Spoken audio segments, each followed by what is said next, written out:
ಹೊರಗಿನ ವಸ್ತುವಿನಲ್ಲಿ ಏನೂ ಇಲ್ಲ, ಅದು ಬರೇ ನಿಮಗೇನಂದ್ರ ಪ್ರೇರಕ. ಎಲ್ಲವನ್ನೂ ನಿಮಗೆ ಯಾವುದರಿಂದ ಲಾಭ ಆಗ್ಲಿಕ್ಕತ್ತದಂದ್ರೆ ನಿಮ್ಮ ಶ್ರದ್ಧೆಯಿಂದ ನಿಮಗೆ ಲಾಭ ಆಗ್ಲಿಕ್ಕತ್ತದ.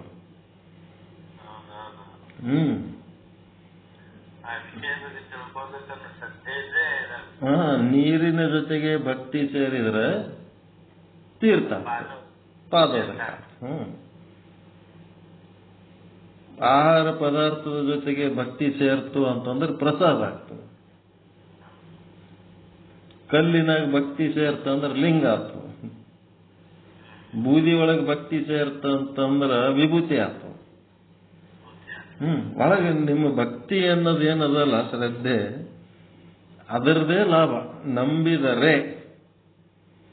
ನಂಬಿದರೆ ಪಾದೋದಕ.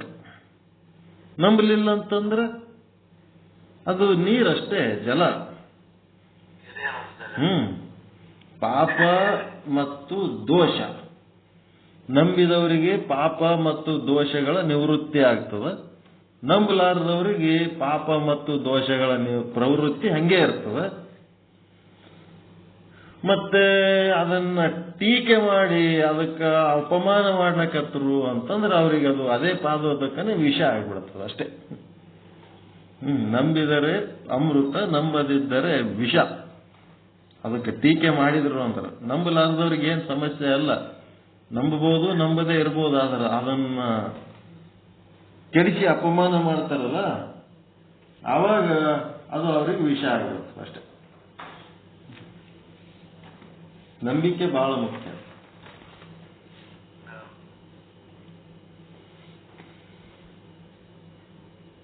ಓಂ ಸದ್ಗುರು ಶ್ರೀ ಶುದ್ಧ ಬ್ರಹ್ಮಣೇ ನಮಃ. ಸಮಸ್ತ ಶುದ್ಧ ಬ್ರಹ್ಮ ಸ್ವರೂಪರಲ್ಲಿ ಅನಂತ ಅನಂತ ಪ್ರಣಾಮಗಳು. ಶ್ರೀ ಜಗದ್ಗುರು ಪಂಚಾಚಾರ್ಯ ಪ್ರತಿದಂತು ಶ್ರೀ ಚಂದ್ರಶೇಖರ ಗ್ರಂಥಮಾಲೆ ಕುಸುಮ 15 ಪೂರ್ವಾಚಾರ್ಯ ಧರ್ಮದರ್ಶನ ಭಾಗ 1 ಸ್ವಯಂ ಜ್ಯೋತಿ ವಿಶ್ವಗುರು ಶ್ರೀ ರೇಣುಕಾಚಾರ್ಯರು ಇವರನ್ನು ಕುರಿತ ಸಂಶೋಧನಾತ್ಮಕ ಗ್ರಂಥ. ಗ್ರಂಥಕರ್ತರು ಸಾಹಿತ್ಯ ವಿಶಾರದ, ಧರ್ಮ ಸಾಹಿತ್ಯ ಭೂಷಣ, ಧರ್ಮ ಸಾಹಿತ್ಯ ಸುಧಾಕರ, ವೇದಮೂರ್ತಿ ಎಂ ಚಂದ್ರಶೇಖರ್ ಆರಾಧ್ಯ, ಬೆಂಗಳೂರು. ಇವರು ಈ ಒಂದು ಗ್ರಂಥದಲ್ಲಿ, ಸಂಶೋಧನಾತ್ಮಕ ಗ್ರಂಥದಲ್ಲಿ, ಆದಿ ಜಗದ್ಗುರು ರೇಣುಕಾಚಾರ್ಯರು ಅಗಸ್ತ್ಯ ಮಹರ್ಷಿಯನ್ನ ನಿಮಿತ್ತ ಮಾಡಿಕೊಂಡು ಲೋಕದ ಸಮಸ್ತ ಜೀವಿಗಳಿಗೆ ಏನ್ ಮಾಡ್ತಾ ಇದ್ದಾರೆ ಅಂದ್ರೆ ವೀರಶೈವ ತತ್ವದ ಉಪದೇಶ ಮಾಡ್ತಾ ಇದ್ದಾರೆ. ವೀರಶೈವ ತತ್ವದ ಉಪದೇಶದ 1ನೇ ಹಂತವಾದ ಅಷ್ಟಾವರಣಗಳ ಬಗ್ಗೆ ವಿವರಣೆ ನೀಡ್ತಾ ಇದ್ದಾರೆ. ಅಷ್ಟಾವರಣದಲ್ಲಿ ಗುರು, ಲಿಂಗ, ಜಂಗಮ ಇವು 3 ಪೂಜ್ಯ ವಸ್ತುಗಳು. ವಿಭೂತಿ, ರುದ್ರಾಕ್ಷಿ, ಮಂತ್ರ ಇವು 3 ಪೂಜಾ ಸಾಮಗ್ರಿಗಳು. ಮತ್ತೆ ಪಾದೋದಕ ಪ್ರಸಾದ ಇದು ಪೂಜೆಯ ಫಲಗಳು. ನಿನ್ನೆ ಪಾದೋದಕದ ಬಗ್ಗೆ ವಿಚಾರ ತಿಳ್ಕೊಂಡ್ರಿ. ಇವತ್ತು ಅಷ್ಟಾವರಣದ ಕೊನೆಯ ಭಾಗ ಪ್ರಸಾದ ಅಂತ. ಪ್ರಸಾದ ಅಂದ ಕೂಡಲೇ ಒಂದು ತಿಂಗಳು ಶ್ರಾವಣ ಮಾಸಕ್ಕ ಒಂದು 50 ಮಂದಿನೂ ಬರಂಗಿಲ್ಲ. ಕೊನೆಯ ದಿವಸ ಭೂರಿ ಗಣಾರಾಧನೆ ಮಾಡಾಗ ಊಟಕ್ಕೆ ಹಾಕ್ತಾರಲ್ಲ, ಅವಾಗ ಅವ್ರು ಏನಂತಾರ, ಪ್ರಸಾದಕ್ಕೆ ಬಂದೀವಿ ಅಂತ. ಬರೇ ಊಟ ಮಾಡೋದೇ ಪ್ರಸಾದ ಅಂದ್ರೆ ಹೆಂಗಾಗ್ತದೆ? ಜ್ಞಾನ ಪ್ರಸಾದ ತಗೊಂಡವ್ರಿಗೆ ಅದು ಪ್ರಸಾದ, ಜ್ಞಾನನೇ ಇರ್ಲಾರ್ದವ್ರಿಗೆ ಏನ್ ತಿಂದ್ರೇನೋ ಏನ್ ಬಿಟ್ರೇನೋ ಪ್ರಾಣಿಗಳಿದ್ದಂಗೆ ಅಷ್ಟೇ, ಬರೀ ಊಟಕ್ಕೆ ಬರೋರು. ಅದಕ್ಕೆ ಪ್ರಸಾದ ಅಂತಂದ್ರೆ ಪ್ರಸನ್ನ ಆಗಬೇಕು. ಪ್ರಸಾದದಿಂದ ಪ್ರಸನ್ನತೆ ಬರಬೇಕು, ಆನಂದ ಆಗಬೇಕು. ಶಿವಭಕ್ತನು ತಾನು ಭುಂಜಿಸುವ ಸರ್ವ ಪದಾರ್ಥಗಳನ್ನು ಜಗದ ಸೃಷ್ಟಿಕರ್ತನಾದ ಲಿಂಗ ರೂಪದ ಪರಮಾತ್ಮನಿಗೆ ಅರ್ಪಿಸಿ ತತ್ ಪ್ರಸಾದವನ್ನ ಸ್ವೀಕರಿಸಬೇಕು. ಅದನ್ನ ಪರಮಾತ್ಮನಿಗೆ ಅರ್ಪಿಸಿ ಅಂದ್ರೆ ಪರಮಾತ್ಮ ಅಂದ್ರೆ ಯಾರಿಗೆ ಅರ್ಪಿಸ್ತೀರಿ? ಗುರುವಿಗೆ. ಮತ್ತೇನು? ಪರಮಾತ್ಮನಿಗೆ ಅರ್ಪಿಸಿ ತಾನು ಸ್ವೀಕಾರ ಮಾಡಬೇಕು. ಯಾವಾಗ ಅಲ್ಲಿ ಗುಡಿಗೆ ಹೋಗೋ ಟೈಮ್ನೊಳಗ ಎಲ್ಲಿ ನೋಡಿದ್ರಿ ಗುಡಿಗೆ ಹೋಗ್ಲಕತ್ತೀವಿ, ಏನ್ ತಗೊಂಡು ಹೋಗ್ಲಕತ್ತೀರಿ? ತೆಂಗಿನಕಾಯಿ, ಬಾಳೆಹಣ್ಣು, ಊದ್ಕಡ್ಡಿ, ಸಕ್ಕರೆ ಏನಾರ ಒಂದು ಹಿಡ್ಕೊಂಡು ಹೋಗ್ತಾ ಇರ್ತೀರಿ. ಎಲ್ಲ ಅಲ್ಲಿ ಒಯ್ದು ಕೊಟ್ಟ ಮೇಲೆ ಅಲ್ಲಿ ದೇವರಿಗೆ ಸಮರ್ಪಣೆ ಆದ್ಮೇಲೆ ಅದ್ರ ಒಂದು ಭಾಗ ಮತ್ತೆ ವಾಪಸ್ ನಿಮಗೆ ಒಂದು ಪ್ಲೇಟ್ನ ಕೊಡ್ತಾರ. ಅದನ್ನ ತಗೊಂಡು ಮನೆಗೆ ಹೋಗೋ ಟೈಮ್ನಾಗ ಎಲ್ಲಿಗೆ ಹೋಗಿದ್ರಿ? ದೇವ್ರ ಗುಡಿಗೆ. ನಿಮ್ ಬ್ಯಾಗ್ನಾಗ ಏನದ ಅಂತಂದ್ರ ಹೋಗಾಗ ಏನ್ ಹೇಳ್ತಿದ್ರಿ? ಬಾಳೆಹಣ್ಣ, ತೆಂಗಿನಕಾಯಿ ಅಂತ ಎಲ್ಲ ಹೇಳ್ತಿದ್ರಿ. ಹೊಳ್ಳಿ ಬರೋ ಟೈಮ್ನೊಳಗ ಏನ್ ಹೇಳ್ತೀರಿ? ಪ್ರಸಾದ ಅದ ಅಂತ ಹೇಳ್ತೀರಿ, ದೇವರ ಪ್ರಸಾದ. ಹಂಗ ಅದೇನದು ಪ್ರಸನ್ನತೆಗೆ ಕಾರಣ, ಆನಂದ ಆಗೋದಕ್ಕೆ ಅದು ಕಾರಣ. ಯಾವ ಕಾರಣದಿಂದಲೇ ಆಗಲಿ ಲಿಂಗಕ್ಕೆ ಅರ್ಪಿಸದೆ ಭುಂಜಿಸಬಾರದು. ದೇವರಿಗೆ ಅರ್ಪಣೆ ಮಾಡಲಾರ್ದೆ ಊಟ ಮಾಡಬಾರದು. ಪ್ರತಿ ಸಲ ಲಿಂಗಕ್ಕೆ ಅರ್ಪಣೆ ಮಾಡ್ಲಕ್ಕ ನೆನಪಿರ್ತದ, ನೆನಪಿರಂಗಿಲ್ಲ. ಅದರ ಸಲುವಾಗಿ ಏನ್ ಮಾಡಿಬಿಟ್ರು? ಲಿಂಗ ಶರೀರದ ಬೇರೆ ಬೇರೆ ಭಾಗಗಳಲ್ಲಿ ಕಟ್ಟೋದ್ರ ಬದಲು ಏನ್ ಮಾಡಿಬಿಟ್ರು? ಎದಿ ಮೇಲೆ ಕಟ್ಲಕತ್ತಾರ. ಎದಿ ಮೇಲೆ ಕಟ್ಟಿದ್ರೆ ಏನಾಗ್ತದ? ನೀವು ಊಟ ಮಾಡೋ ಟೈಮ್ನೊಳಗ ಆ ಲಿಂಗದ ಮುಂದಿನ ದಶೆ ಹೋಗಿ ತುತ್ತಿಡ್ಕೋತೀರಲ್ಲ, ಅವಾಗ ಅದ್ರ ಲಿಂಗಕ್ಕೆ ತಂದ ತಾನೇ ಸಮರ್ಪಣೆ ಮಾಡ್ದಂಗೆ ಆಗ್ತದ ಅನ್ನೋದಕ್ಕೆ ಎದಿ ಮೇಲೆ ಲಿಂಗ ಕಟ್ಕೊಳ್ಳೋದು ಮಾಡಿದಾರೆ. ಅದಕ್ಕೆ ಪ್ರಸಾದ ಸೇವನೆಯಿಂದ ಭಕ್ತನು ಏನಾತನ? ಕಾಮ, ಭಕ್ತನ ಕಾಮ ಏನಾಗ್ತದ ಅಂದ್ರೆ, ಕಾಮ ಅಂದ್ರೆ ಇಚ್ಛೆ. ಪ್ರಸಾದ ಕಾಮವಾಗಿ ಭವ ಹಿಂಗುವುದು. ಅವನಲ್ಲಿರುವ ಕಾಮ ಅಂದ್ರೆ ಆಸೆ, ಬಯಕೆ ಏನದ? ಪ್ರಸಾದ ಬಯಕೆ ಆಗ್ತದೆ. ಅವನ ಬಯಕೆ ಪ್ರಸಾದಮಯವಾಗಿ ಭವ ಹಿಂಗುವುದು ಅಂದ್ರೆ ಈ ಕರ್ಮ ಮಾಡಿ ಜನ್ಮ ಪುನರ್ಜನ್ಮ ಅಂತ ಆಗ್ತಿರ್ತಾರಲ್ಲ, ಅದು ಕಳ್ಕೊತಾನ. ಅವನನ್ನ ರೋಗ ಮುಟ್ಟದು. ಯಾರು ಪಾದೋದಕ ಪ್ರಸಾದವನ್ನ ಪರ್ಫೆಕ್ಟ್ ಆಗಿ ಮಾಡಿ ಸ್ವೀಕಾರ ಮಾಡ್ತಾರ ಅವರಿಗೆ ರೋಗ ಬರಲ್ಲ, ಅವರಿಗೆ ಔಷಧದ ಅವಶ್ಯಕತೆ ಇಲ್ಲ. ಏನಾದರೂ ಒಂದಿಷ್ಟು ಆರೋಗ್ಯದೊಳಗೆ ಏರ್ಪೇರ್ ಆದರೂ ಸಹಿತ ಅವರ ಔಷಧ ತಗೊಳ್ಳಂಗಿಲ್ಲ. ಇಲ್ಲಿ ಕೆಂಭಾವಿ ಅಂತ ಬರ್ತದೆ ರಾಯಚೂರ್ ಹತ್ರ, ಸುರ್ಪುರ್ ಅಂತದ, ಸುರ್ಪುರ್ ಬಲ್ಲಿ ಬರ್ತದ ಕೆಂಭಾವಿ. ಅಲ್ಲಿ ಮಹಾದೇವಮ್ಮ ಅಂತದಾಳ ಹೆಣ್ಮಗಳು. ಯಾವಾಗ ಫೋನ್ ಮಾಡಿದಾಗ ಆರಾಮದೇನು? ಆರಾಮದೇನೆ. ಕೆಲವೊಂದು ಸಾರಿ ಫೋನ್ ಮಾಡಿದಾಗ ಆರಾಮಿಲ್ಲ ಅಂತ.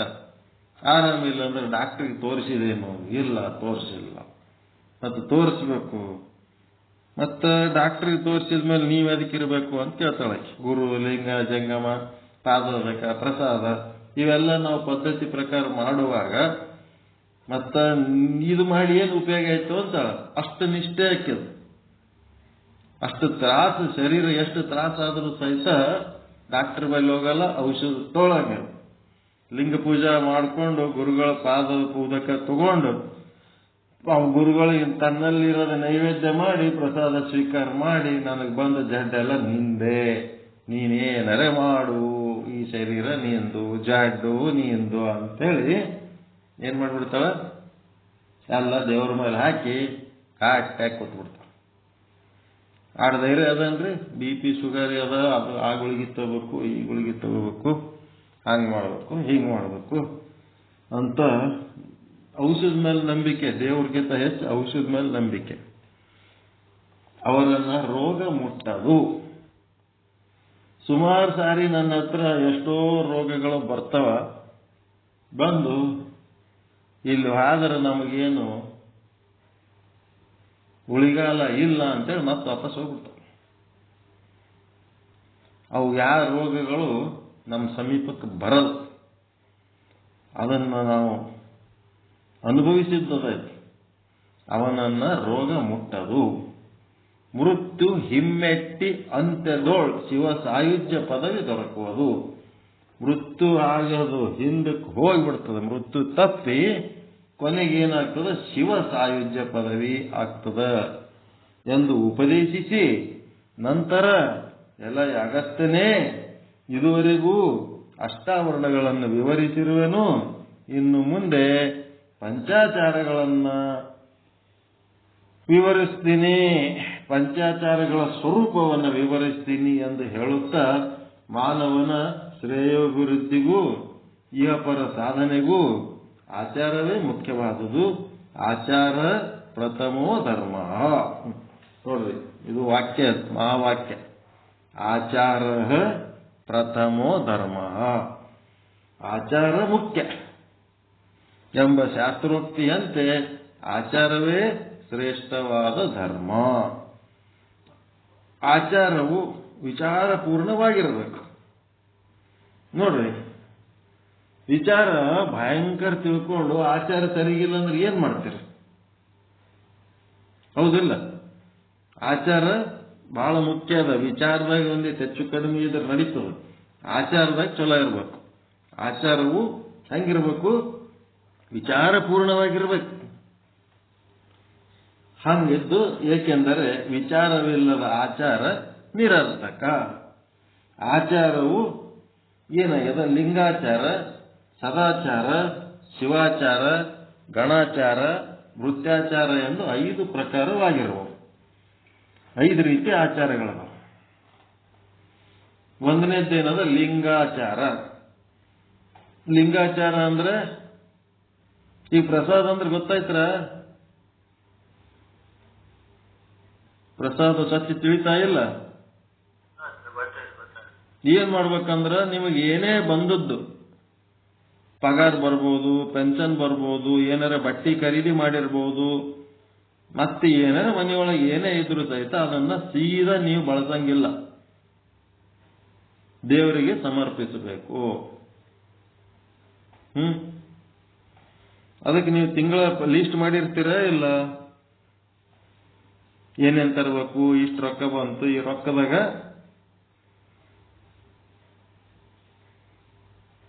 ಇಷ್ಟು ರೊಕ್ಕದಾಗ ಏನೇನ್ ಮಾಡ್ಬೇಕಂತ ಲೀಸ್ಟ್ ಮಾಡ್ಕೊಂಡು ಖರ್ಚು ಮಾಡ್ತೀರಾ? ಹೆಂಗ್ ಮಾಡ್ತೀರ?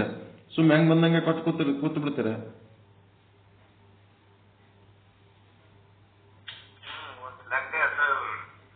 ಲೆಕ್ಕ ಇರ್ತದಲ್ಲ, ಲೆಕ್ಕದೊಳಗೆ ಏನೇನ್ ಹಾಕ್ತೀರಿ? ಪಟ್ಟಿ,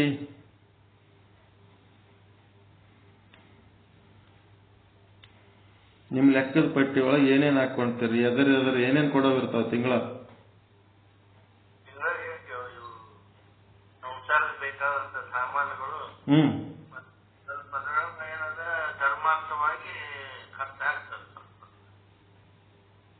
ಅದೇ ಧರ್ಮಾರ್ಥವಾಗಿ ಖರ್ಚಾಗೋದಕ್ಕೆ ಎಷ್ಟು ಇಟ್ಟಿರ್ತೀರಿ?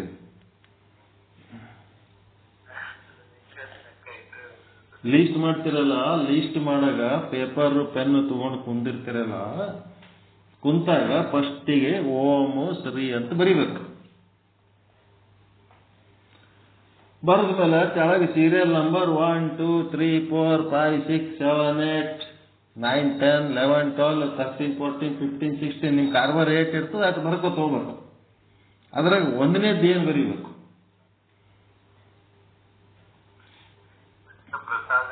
ದಾಸೋಹ ಅಂತ ಬರೀಬೇಕು. ಸೀರಿಯಲ್ ನಂಬರ್ 1 ಶರಣರ ಪಟ್ಟಿ ಒಳಗ ಏನದ? ಸೀರಿಯಲ್ ನಂಬರ್ 1 ಅಂತಂದ್ರೆ ದಾಸೋಹ. ಆ ದಾಸೋಹಕ್ಕ ನಿಮ್ ಶಕ್ತ್ಯಾನುಸಾರ, ನಿಮ್ಮ ಬುದ್ಧಿಯಾನುಸಾರ, ಶಕ್ತಿ ಬೇಕಾದಟ್ಟಿದ್ರು ರೊಕ್ಕ ಕೂಡ ಮನ್ಸಿರಂಗಿಲ್ಲ, ಅದಕ್ಕೆ ನಿಮ್ಮ ಬುದ್ಧಿ ಅನುಸಾರ, ನಿಮ್ಮ ಶಕ್ತಿ ಅನುಸಾರ, ನಿಮ್ಗೆ ಹ್ಯಾಂಗ ಅನ್ನಿಸ್ತದ ಅಲ್ಲಿ ಒಂದಿಟ್ಟು ರೊಕ್ಕ ಬರೀಬೇಕು. 500, 1000 ಎಷ್ಟರೇ ಬರೀಬೇಕು. ಬಾರ್ದು ಅಲ್ಲಿ ಒಂದು ಡೆಬ್ಬಿ ಮಾಡಬೇಕು. ಆ ದಾಸೋಹದ ರೊಕ್ಕ ಏನಿರ್ತದೆ ಅಲ್ಲಿ ಒಂದು ಡೆಬ್ಬೆಗೆ ಹಾಕಿ ಇಡಬೇಕು. ಆ ರೊಕ್ಕ ಮುಟ್ಟಬಾರ್ದು. ಯಾವುದಕ್ಕಾರೆ ಎಮರ್ಜೆನ್ಸಿಗೆ ತಗೊಂಡ್ರು ಸಹಿತ ಮತ್ತೆ ಒಳ್ಳೆ ಹಾಕಿ ಇಡಬೇಕು. ಅದು ದಾಸೋಹಕ್ಕೆ ನೀವು ದುಡ್ಡು ಯಾವಾಗ ಕೊಡ್ತೀರಿ ಆ ತಿಂಗಳದು ನಿಮ್ಮ ಪೆನ್ಷನ್ ಏನಾಗ್ತದೆ? ಪ್ರಸಾದ ಅಂತ ಆಗ್ತದೆ. ಇಲ್ಲ ಅಂತಂದ್ರೆ ಅದು ಪದಾರ್ಥ ಅಂತ ಇರ್ತದೆ. ಪದಾರ್ಥದೊಳಗೆ ಏನಾಗ್ತದೆ? ಸುಖ ದುಃಖಗಳು ಬರ್ತವೆ. ಪ್ರಸಾದದೊಳಗೆ ಕೇವಲ ಆನಂದ ಇರ್ತವೆ. ಅದಕ್ಕೆ ಪ್ರತಿಯೊಂದು ಪ್ರಸಾದೀಕರಣ ಮಾನ ಆಯ್ತು, ಪ್ರಸಾದ. ಅಪಮಾನ ಆಯಿತು ಪ್ರಸಾದ, ಲಾಭ ಆಯಿತು ಪ್ರಸಾದ. ಪ್ರತಿಯೊಂದು ಪರಮಾತ್ಮನಿಗೆ ಅರ್ಪಿಸೋದು ಕಲಿಬೇಕು. ಪ್ರಸಾದೀಕರಣ ಮಾಡಿಕೊಂಡೇ ಅದನ್ನು ಸ್ವೀಕಾರ ಮಾಡಬೇಕು. ಎಂಥದ್ದು ಯಾಕೆ ಇರ್ಲಕ್ಕ? ಏನ್ ಮಾಡ್ಬೇಕು? ಕಟ್ಕೊಂಡು ಹೆಂಡತಿ ಹೊಂದಾಣಿಕೆ ಇರಲ್ಲ. 100% ಹೊಂದಾಣಿಕೆ ಅದಾರಲ್ರಿ. ಯಾರು ಹೆಂಡ್ರ ಮಕ್ಕೊಂಡಿದ್ರಂದ್ರೆ ಜೋರ್ ಹೇಳ್ರಿ, ನಿದ್ದೆ ಎತ್ತಿತ್ತಂದ್ರೆ. ಎಚ್ಚರ ಇದ್ರಂದ್ರೆ ಆ ಸುದ್ದಿಗೆ ಹೋಗ್ಲಕ್ಕೆ ಹೋಗ್ಬೇಡ್ರಿ, ಮತ್ತ ಸಮಸ್ಯೆ ಹಾಕೊಂಡಿರ್ತಾವ. 100% ಅಡ್ಜಸ್ಟ್ಮೆಂಟ್ನಾಗ ಯಾರು ಅದಾರ? ಇಲ್ಲ ಅಂದತ್ನಾಗ ಒಂದು ಶಬ್ದ ಪ್ರಸಾದ, ಪರಮಾತ್ಮನ ಪ್ರಸಾದ. ನಮ್ಮ ಮನೆ ಬರಕ್ಕೆ ಪರಮಾತ್ಮ ಇಂಥದೇ ಕೊಟ್ಟನ ಪ್ರಸಾದ, ಆಯ್ತು ಸುಮ್ಮಿರ್ಬೇಕಟೆ. ಆ ಶಬ್ದ ನಮಗ ಆನಂದ ಉಂಟು ಮಾಡಬೇಕು. ಮಕ್ಕಳು ಆಡದಿರ್ತೀವಿ, ಅವು ತಮ್ಮ ಬುದ್ಧಿ ಓಡಿಸಿ ತಾಮ್ ಜೀವನ ತಾವು ಮಾಡ್ಕೊತಿರ್ತವ. ಅವು ಮಾಡೋ ಧೈರ್ಯ ನೋಡಿದ್ರೆ ನಮಗೆ ಭಯ ಆಗ್ತಿರ್ತದ. ಏನ್ ಮಾಡ್ಕೊತವೋ, ಎಲ್ಲಿಗೆ ಹೋಗಿ ಮುಟ್ತವೋ, ಏನಾಗ್ತದೋ, ನಾವ್ ಹೇಳಿದ್ದು ಕೇಳಲ್ಲ. ಹಂಗ ಹಿಂಗ ನಮ್ಮ ಕೆಪಾಸಿಟಿ, ನಮ್ಮ ಬುದ್ಧಿ ಬೇರೆ, ಅವ್ರ ಕೆಪಾಸಿಟಿ, ಅವ್ರ ಬುದ್ಧಿ ಬೇರೆ. ಈಗ ಏನಾಗ್ತದ, ಕಡೆಗೆ ಇವು ಮಾತು ಕೇಳಲ್ಲ. ಏನ್ ಮಾಡ್ಬೇಕಂದ್ರೆ ಪ್ರಸಾದ. ಪರಮಾತ್ಮ ಇಂಥ ಮಕ್ಕಳಿಗೆ ನಮಗ್ ಕೊಟ್ಟಾನ, ಆಯ್ತು ಪ್ರಸಾದ. ಇಂಥ ಹೊಲ ಕೊಟ್ಟಾನ, ಅದು ಪ್ರಸಾದ. ಇಂಥ ಮನಿ ಕೊಟ್ಟಾನ, ಪ್ರಸಾದ. ಇಂಥ ಬಂಧು ಮಿತ್ರರು ಕೊಟ್ಟಾನ, ಪ್ರಸಾದ. ಇಂಥ ಮಾಸ್ತರ್ ಕೊಟ್ಟಾನ, ಪ್ರಸಾದ. ಎಲ್ಲ ದೇವ್ರ ಪ್ರಸಾದ. ವಿಚಾರ ಸಾಗರ ಪ್ರಸಾದ. ನಿಶ್ಚಲ್ ದಾಸು ಪರಮಾತ್ಮನ ಪ್ರಸಾದ. ಗುರು ಸಿಕ್ಕನ, ಅದು ಪರಮಾತ್ಮನ ಪ್ರಸಾದ. ಎಲ್ಲರೂ ಪರಮಾತ್ಮನಿಗೆ ನಮ್ಮ ಅರ್ಪಿಸಿ ಪ್ರಸಾದ ಅಂತ ಸ್ವೀಕಾರ ಮಾಡ್ಬೇಕಷ್ಟೇ.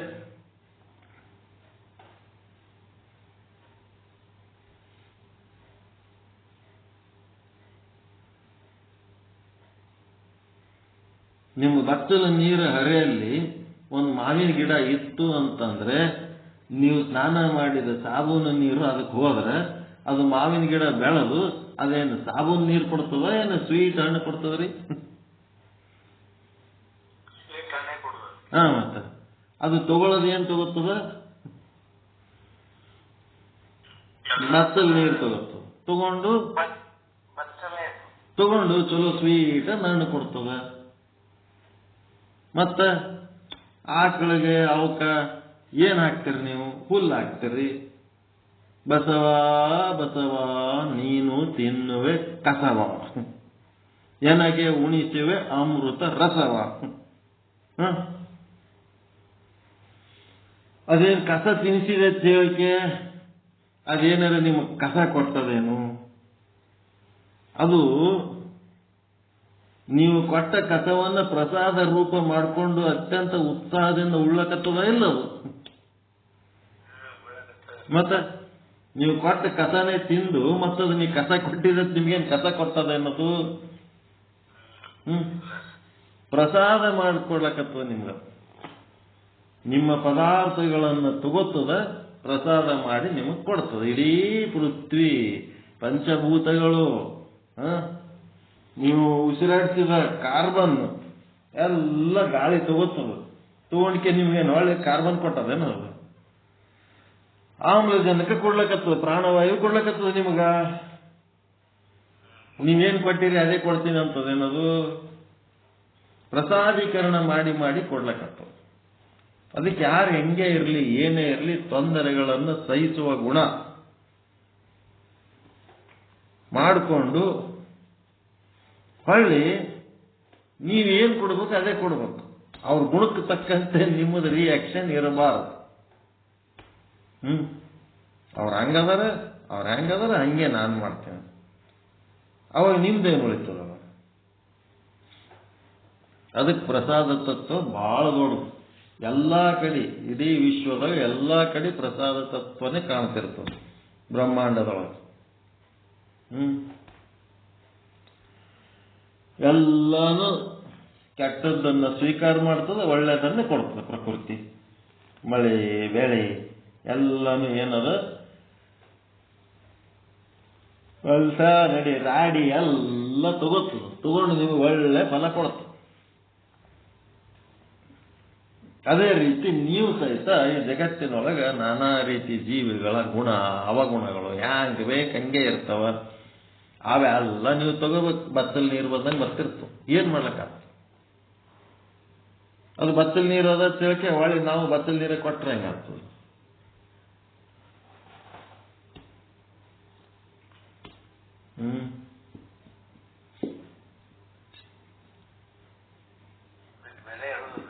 ಮತ್ತೆ ನಿಮ್ಮತನ ಅನ್ನೋದೊಂದು ಏನಲ್ಲ, ಮನುಷ್ಯತ್ವ ಅನ್ನೋದು ಅವು ಎಂಥವ್ಯಾಕಿರ್ಲಕ್ಕ ಹೆಂಗ್ಯಾಕಿರ್ಲಕ್ಕ ನಮ್ಮದು ನಾವು ಚಲೋ ಮಾಡ್ಕೊತ ಹೋಗ್ಬೇಕಷ್ಟೆ. ಅವ ಗುಣಕ್ಕೆ ತಕ್ಕಂತೆ ನಾ ಹಿಂಗೆ ಮಾಡ್ತೀನಿ ಅಂತಂದ್ರೆ ಆಗಂಗಿಲ್ಲ. ಅದಕ್ಕೆ ಪ್ರಸಾದ ಅನ್ನೋ ಶಬ್ದ ಬಹಳ ಚಂದ. ಅದು ಪರಮಾತ್ಮನ ಹೆಸರೇ ಅದು ಪ್ರಸಾದ ಅಂತೇಳಿ, ಮತ್ತಿನ್ನೇನಲ್ಲ. ಪ್ರಸಾದ, ಆನಂದ, ಪರಮಾತ್ಮ ಎಲ್ಲ ಒಂದೇ.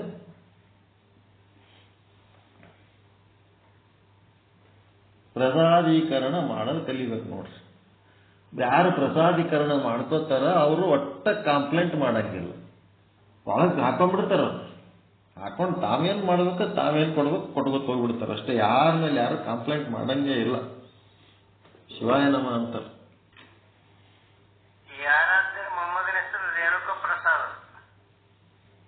ಹೌದಲ್ರಿ?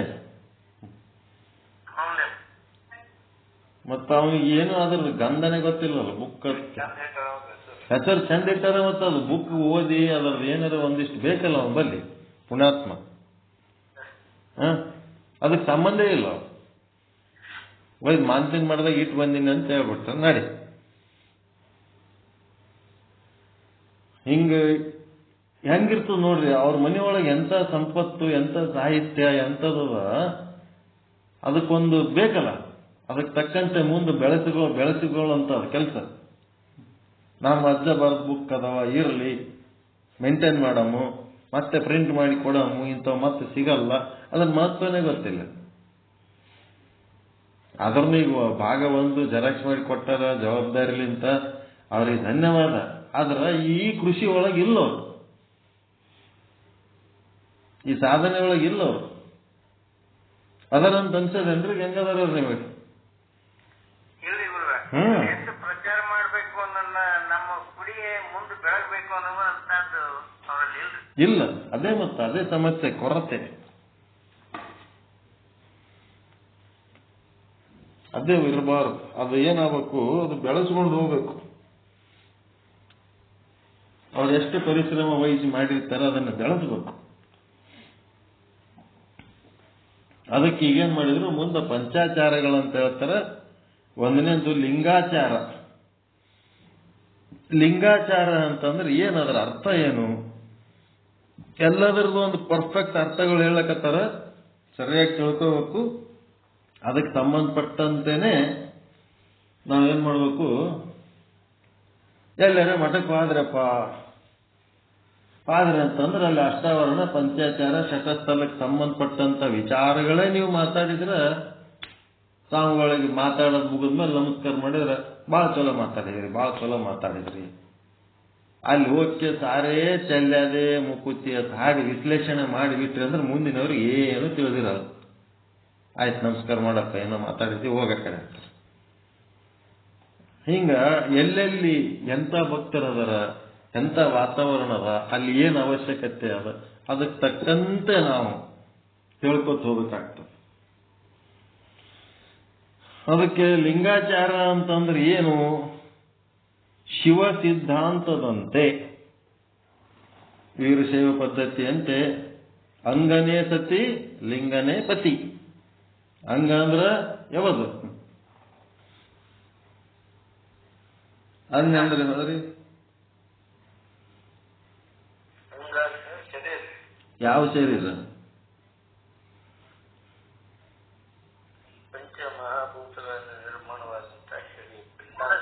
ಸ್ಥೂಲ ಶರೀರ, ಸೂಕ್ಷ್ಮ ಶರೀರ, ಕಾರಣ ಶರೀರ, ಮೂರನ್ನು ಒಳಗೊಂಡಂತ ಒಂದು ಜೀವ,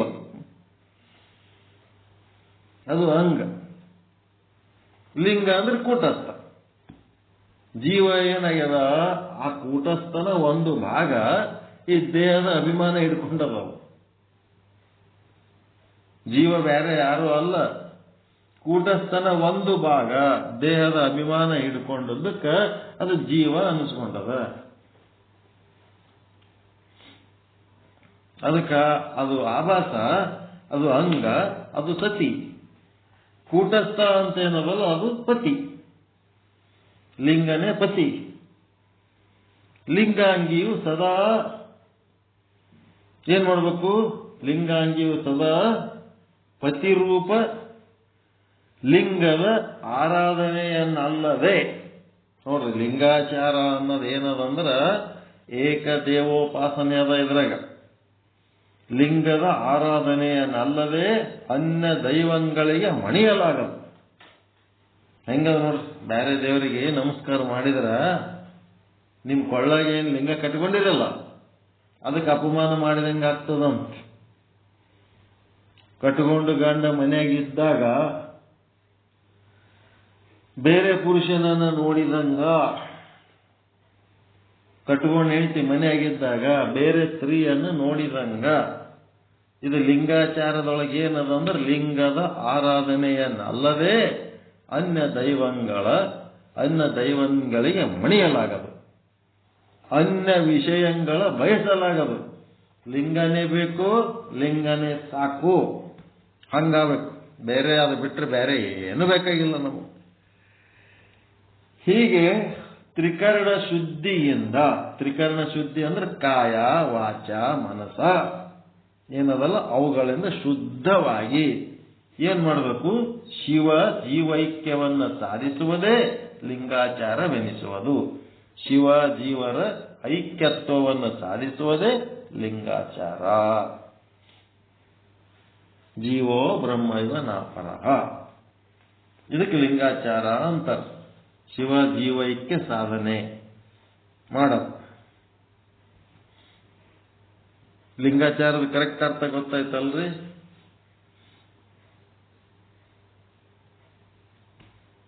ಹೇಳವಲ್ಲ ಮೊದಲ, ಬ್ರಹ್ಮ ಅಂದ್ರೆ ಲಿಂಗ, ಅವನಿಗೆ ಹುಟ್ಟಿಲ್ಲ ಸಾವಿಲ್ಲ. ಜೀವ ಹುಟ್ಟೋತನ ಸಾಯ್ತಾನ. ಜೀವ ಪಾಪ ಪುಣ್ಯ ಮಾಡ್ತಾನ. ಬ್ರಹ್ಮ ಪಾಪ ಮಾಡಲ್ಲ, ಪುಣ್ಯ ಮಾಡಲ್ಲ. ಹೀಗೆಲ್ಲ ಬ್ರಹ್ಮಗ ಜೀವಗ ವ್ಯತ್ಯಾಸಗಳು ನಮಗ ಗೊತ್ತದವ. ಆ ವ್ಯತ್ಯಾಸಗಳು ಇಲ್ಲದಂಗ ಅದು ಹೆಂಗೆ ತಿಳ್ಕೋಬೇಕು ಅನ್ನೋದು ನಾಳೆ ಹೇಳ್ತೀರನ್ರಿ. ಶಿವಜೀವೈಕ್ಯ ನಾಗರತ್ನಮ್ಮರು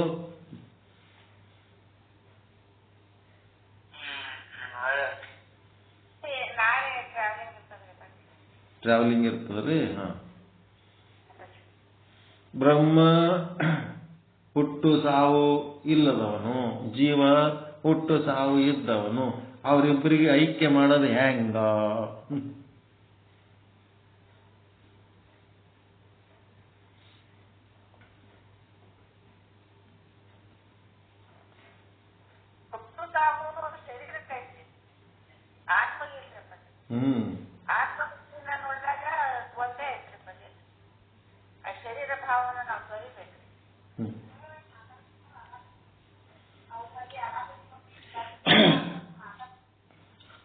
ಅದಕ್ಕೆ ಶಿವ ಜೀವೈಕ್ಯ ಸಾಧಿಸುವುದು ಹೆಂಗ ಅನ್ನೋದ್ರ ಬಗ್ಗೆ ನಾಳೆ ಡಿಟೇಲ್ ಆಗಿ ತಗೊಳ್ಳೋಣ.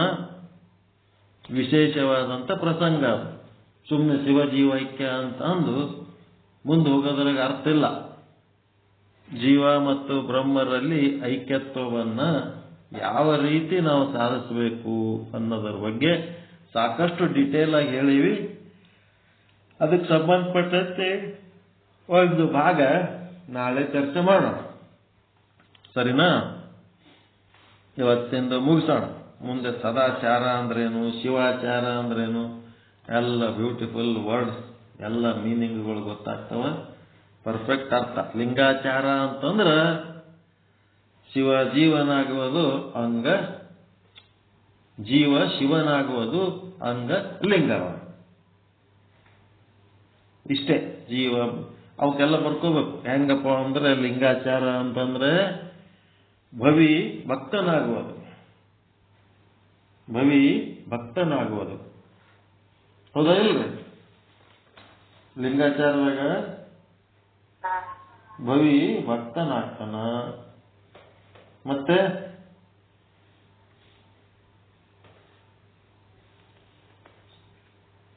ಅಂಗ ಲಿಂಗ ಆಗ್ತಾನ, ಜೀವ ಶಿವನಾಗ್ತಾನ. ಮತ್ತೆ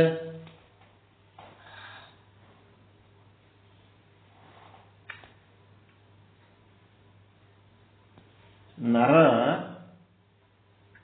ಏನಾಗ್ತಾನ? ಹರ ಆಗ್ತಾನ. ನರ ಜನ್ಮವ ತೊಡೆದು ಹರ ಜನ್ಮವ ಮಾಡಿದ ಗುರುವೇ, ಭವಬಂಧನ ಬಿಡಿಸಿ ಪರಮ ಸುಖ ತೋರಿದ ಗುರುವೇ. ಭವಬಂಧನ ಅಂತಂದ್ರೆ ಬಂಧ. ಬಂಧ ಇದ್ದವ ಏನಾಗ್ತಾನ? ಪರಮ ಸುಖ ಅಂತಂದ್ರೆ ಮೋಕ್ಷ. ಬಂಧದೊಳಗಿದ್ದವ ಏನಾಗ್ತಾನ? ಮೋಕ್ಷ ಆಗ್ತಾನ. ಭವಿ ಎಂಬುದ ತೊಡೆದು ಭಕ್ತೆ ಎಂದೆನಿಸಿದ ಗುರುವೇ. ಮೂರೇಳಳ ಭವಬಂಧನ ತೊಡೆದು ಪರಮ ಸುಖ ತೋರಿದ. ಪರಮ ಸುಖ ಅಂದ್ರೆ ಪರಮಾನಂದ ಪ್ರಾಪ್ತಿ. ಭವಬಂಧನ ತೊಡೆದು ಅಂದ್ರೆ ಸರ್ವ ದುಃಖ ನಿವೃತ್ತಿ.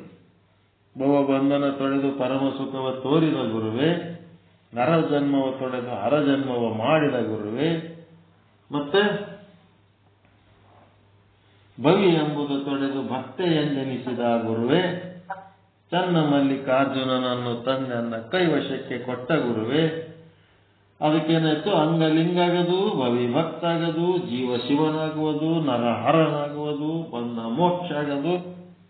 ಇದೆಲ್ಲ ಏನಪ್ಪ ಅಂದ್ರೆ ಲಿಂಗಾಚಾರ. ಅದಕ್ಕೆ ಆ ಒಂದು ಪರಮಾತ್ಮನ ಲಕ್ಷಣಗಳು ಬೇರೆ ಅದಾವ, ಇಲ್ಲಿ ಜೀವಾತ್ಮನ ಲಕ್ಷಣಗಳು ಬೇರೆ ಅದಾವ. ಈಗ ಜೀವ ಶಿವನಾಗಬೇಕು ಅಂತಂದ್ರ ಈ ಲಕ್ಷಣಗಳು ಆ ಲಕ್ಷಣಗಳನ್ನ ಹೊಂದಿಸಿಕೊಂಡು ಅಧ್ಯಯನ ಮಾಡ್ಬೇಕಲ್ಲ, ಸಾಧನೆ ಮಾಡ್ಬೇಕಲ್ಲ. ಅದು ಹ್ಯಾಂಗ ಅನ್ನೋದು ನಾಳೆ ಲಿಂಗಾಚಾರದ ಬಗ್ಗೆ ಸ್ವಲ್ಪ ಡೀಟೇಲ್ ಆಗಿ ತಗೊಳ್ಳೋಣ. ವಿಚಾರ ಸಾಗರದ ಫೌಂಡೇಶನ್ ಮೇಲೆ, ಬೇಸ್ ಮೇಲೆ.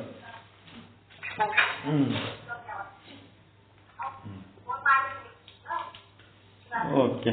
ಪರಮಾನಂದ ಪ್ರಾಪ್ತಿ ಭವ, ಸರ್ವ ದುಃಖ ನಿವೃತ್ತಿ ಭವ, ಇಷ್ಟಾರ್ಥ ಸಿದ್ಧಿರಸ್ತು. ಯಶಸ್ವಿ ಭವ, ಯಶಸ್ವಿ ಭವ. ಜೈ ಶುದ್ಧ ಬ್ರಹ್ಮ, ಜೈ ಜೈ ಶುದ್ಧ ಬ್ರಹ್ಮ. ಓಂ ಶಾಂತಿ ಶಾಂತಿ ಶಾಂತಿ. ಎಲ್ಲರಿಗೂ ಶರಣು ಶರಣಾರ್ಥಿ. ಎಲ್ಲರಿಗೂ ಶರಣು ಶರಣ.